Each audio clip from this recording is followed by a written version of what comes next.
Nagpulong sa Malacanang kagabi sina Pangulong Duterte at U.S. Secretary of State Rex Tillerson. Si Tillerson ang pinakamataas na opisyal ng Trump administration na nakaharap ng Pangulo. Nakausap din niya si Australian Foreign Minister Julie Bishop na nangako ng patuloy na tulong sa rehabilitasyon ng Marawi. Narito ang unang balita ni Joseph Moro.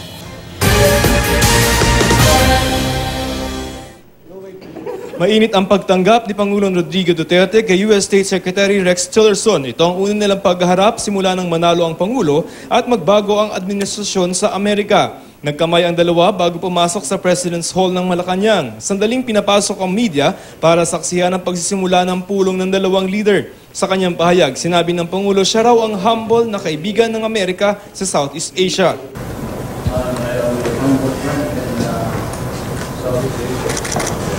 Nagpasalamat din si Duterte sa tulong na ibinibigay ng Amerika sa mga nasaksihang pahayag ng media. Malayo ito sa dating palaban na statement ng Pangulo laban sa Amerika. Nasa bansa si Tillerson para dumalo sa ASEAN Foreign Ministers Meeting. Sa press conference, si Presidential Spokesperson Undersecretary Ernesto Abella, sinabi nito na maraming pag-uusapan sina Duterte at Tillerson. Kasama na ang hinihinging balangiga bells mula sa gobyerno ng Amerika at ang rebelyon sa Marawi. Handa rin daw ang Pangulo na ipaliwanag ang human rights situation sa Pilipinas na ilang beses na binabatikos ng ilang organisasyon sa Amerika at ilang politiko roon.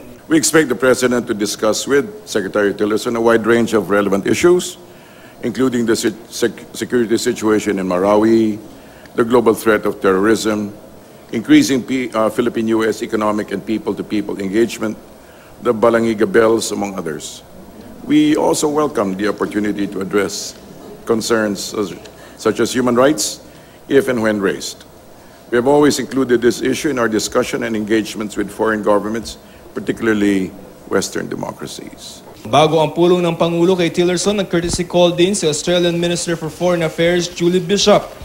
Si Bishop ay isa sa mga tumiligsa sa umano'y extrajudicial killing sa bansa, bunsod ng kampanya laban sa iligal na droga ng Duterte administration. Para sa unang balita, Joseph Morong reporting.